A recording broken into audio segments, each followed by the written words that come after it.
ராசிக்கு உண்டான செப்டம்பர் மாத பலன்களை பத்தி நம்ம பார்க்கலாம்.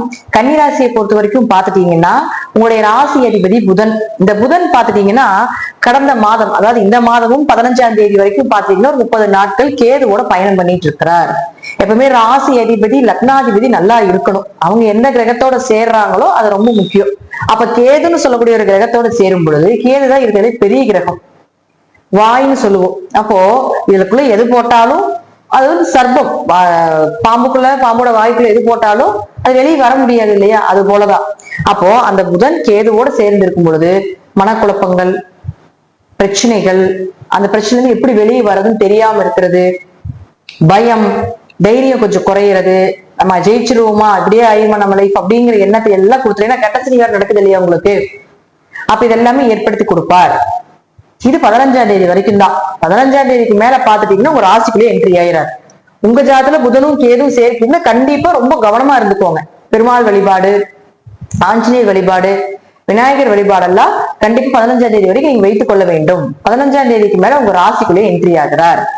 அவ பட்ட அவமானங்கள், இழந்த சொத்துக்கள், இதெல்லாம் மீண்டும் எடுத்து கொடுக்கக்கூடிய ஒரு காலகட்டங்கள் அப்படிங்கிறது 15ஆம் தேதிக்கு மேல நிச்சயமாக நடக்கும். ஏன்னா அதே இடத்துலதான் புதன் ஆட்சி உச்சம் பெறுகிறார். எந்த கிரகத்துக்குமே பாத்துட்டீங்கன்னா ஒரு வீடு ஆட்சி ஒரு வீடு உச்சம் அப்படித்தான் இருக்கும். புதனுக்கு மட்டும்தான் இதே ஒரே வீட்டிலேயே ஆட்சி உச்சம் பெற்று பலத்த கிரகங்கள் கொடுத்திருக்காங்க, இறைவன் கொடுத்திருக்கார். அப்போ லக்னாதிபதி லக்னத்தில் இருந்தால், ராசி அதிபதி ராசியில் இருந்தால் பெயர், புகழ், மதிப்பு, மரியாதை, பொருளாதார வளர்ச்சி, பண வரவு, கண்டங்கள் விலகுவது, நீங்க செய்யறது எல்லாமே சக்சஸ் ஆகிறது, இது எல்லாத்தையும் ஏற்படுத்தி கொடுத்து விடுவார்.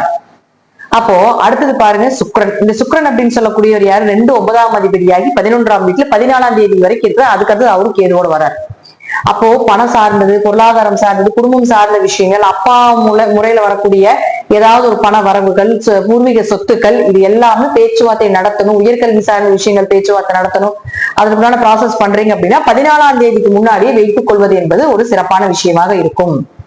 14ஆம் தேதிக்கு மேல பாத்துட்டீங்கன்னா கேதுவோட சேரும்போது கொஞ்சம் கவனமா இருக்கணும். சுக்கிரன் கேது சேர்த்து பெண் சாப அமைப்பை கொடுக்கக்கூடிய ஒரு அமைப்பு. உங்க ஜாதகத்துல சுக்கிரன் கேதுன்னா கண்டிப்பா உங்க குடும்பத்தில் பெண் சாபம் இருக்குன்னு அர்த்தம், பரம்பரை சாபம் இருக்குன்னு அர்த்தம், குலதெய்வ அனுகிரகம் இல்லை அப்படிங்கிறது அர்த்தம். அப்ப உங்க ஜாதகத்துல இருந்தா இன்னும் கொஞ்சம் கவனமாக கையாள வேண்டும்.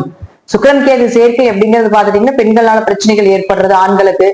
அதே போல பாத்துட்டீங்கன்னா உங்களுக்கு ஆண்களாக இருந்தால் பெண்களுக்கும், பெண்களாக இருந்தால் ஆண்களுக்கும் அப்படிங்கிற ஒரு தப்பே பண்ணலைனாலும் தப்பாக ஒரு பிம்பத்தை கிரியேட் பண்ணிடும். அப்ப அதுலயும் கொஞ்சம் பேச்சுவார்த்தை எல்லாமே கொஞ்சம் கவனமா இருந்துக்கணும் 14ஆம் தேதிக்கு மேல. அடுத்தது செவ்வாய். செவ்வாயை பொறுத்த வரைக்கும் பாத்தீங்கன்னா 3 8 கூடையவராகி செவ்வாய் போய் உங்களுக்கு ராசிக்குள்ளேயே நிற்கிறார். அப்போ 3 கூடைய ராசியில இருந்தா கண்டிப்பா உங்களுக்கு 13ஆம் தேதி வரைக்கும் உங்க முயற்சிகள் கை கூடி வர்றது, எது செஞ்சாலும் ஓரளவுக்கு சக்சஸ். என்னதான் புதன் உங்களுக்கு இங்க இருந்தாலும் ஓரளவுக்கு இந்த செவ்வாய் மூலமாக ஓரளவுக்கு பணம் வரவோ கொஞ்சம் தைரியத்தையோ ஏதோ ஒண்ணு கொடுத்துருவார். ஆனா 8 கூடையவர் லக்னத்துக்கு வரும் பொழுது கொஞ்சம் ஆயுள் பலம் கவனமா பாத்துக்கணும். ஆயுள்னா நம்ம ஆயுள் போயிருவோம் அப்படின்னு நினைச்சுக்க கூடாது. கொஞ்சம் யாராவது ஒருத்தருக்கு கண்டங்கள் ஏற்படுறது, சின்ன சின்ன மருத்துவ செலவுகள் ஏற்படுறது, இதெல்லாம் கொடுத்துரும். அதுல கொஞ்சம் கவனமாக இருந்து செயல்படுத்திக் கொள்ள வேண்டும். அதே போல சனியை பொறுத்த வரைக்கும் உங்களுக்கு இந்த செவ்வாயே 13ஆம் தேதிக்கு மேல 2ஆம் வீட்டுக்கு வந்துடுவார். அப்ப 8-2 தொடர்பு தான் பாத்துட்டீங்கன்னா திடீர் வருமானம், ஷேர் மார்க்கெட் யோகம், அதே போல எம்எல்எம் சம்பந்தப்பட்ட பண வரவுகள், சிறு வருமானம் மூலமாக பெரு வருமானம் சேர்ப்பது, ஆன்லைன் ட்ரேடிங் எல்லாமே பாத்துட்டீங்கன்னா உங்களுக்கு இந்த 8 2 10 11 5 ஒரு குறிப்பிட்ட கிரகச்சேர்க்கைகள் உண்டு. அப்படி ஒரு கிரகச்சேர்க்கை தான் 8-2 தொடர்பு. அப்ப இந்த 8-2 தொடர்பு இப்ப கன்னியா ராசிக்கு ஏற்படும் பொழுது டேலண்ட் இருக்கும். டேலண்ட் எல்லாம் இப்ப பயன்படுத்தி பெருசா ஒன்னும் இந்த லக்னாதிபதி மறைஞ்சிருக்கிறதுனால டேலண்ட் எல்லாம் இருந்தும் கூட பிரயோஜனப்படுத்த முடியாம இருந்திருப்பீங்க. இப்ப லக்னாதிபதியும் 15ஆம் தேதிக்கு மேல ராசிக்குள்ள வர்றார். அதே போல 2ஆம் அதிபதினு சொல்லக்கூடியவரும் உங்களுக்கு 14ஆம் வீட்டுல லாபஸ்தானத்தில் இருக்கக்கூடிய காலகட்டங்களையும் இந்த செவ்வாய் 13ஆம் தேதிக்கு மேல 2க்கு வரும்பொழுது திடீர் வருமானம், திடீர் அதிர்ஷ்டத்தை ஏற்படுத்தி கொடுத்துரும். அதுல அடுத்த ஸ்டேஜ் கொண்டு போற அமைப்பை ஏற்படுத்தி கொடுத்துருவார். அடுத்தது சனியை பொறுத்த வரைக்கும் பாத்தீங்கன்னா சனி இந்த லக்னத்துக்கு 5 மற்றும் 6 கூடையவர்.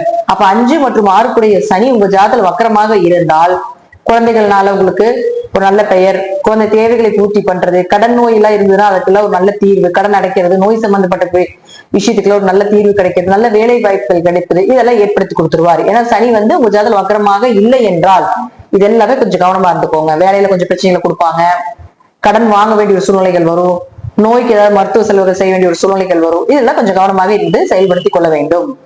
குருவை பொறுத்த வரைக்கும் ராசிக்கு 10ல குரு இருக்கார்.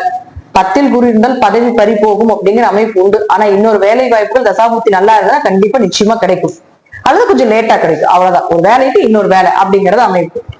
ராகுகேது பொறுத்த வரைக்கும் எதிரிகளை ஜெயிக்கக்கூடிய ஒரு அமைப்பு நிச்சயமாக உண்டு. தீர்த்த யாத்திரைகள் எல்லாமே சென்று வரக்கூடிய ஒரு அமைப்பும் இந்த 1.5 வருட காலத்துல நிச்சயமாக ராகுகேதுகள் கொடுக்கும். இருப்பினும் நான் 2 விஷயத்தை கொடுத்துருக்கு. 14ஆம் தேதிக்கு மேல என்ன பண்ணணும், 15ஆம் தேதிக்கு மேல என்ன பண்ணணும், 14ஆம் தேதிக்கு முன்னாடி என்னென்ன விஷயங்கள் செய்யணும் அப்படிங்கிறதையும் தெளிவா கொடுத்துருக்கிறேன்.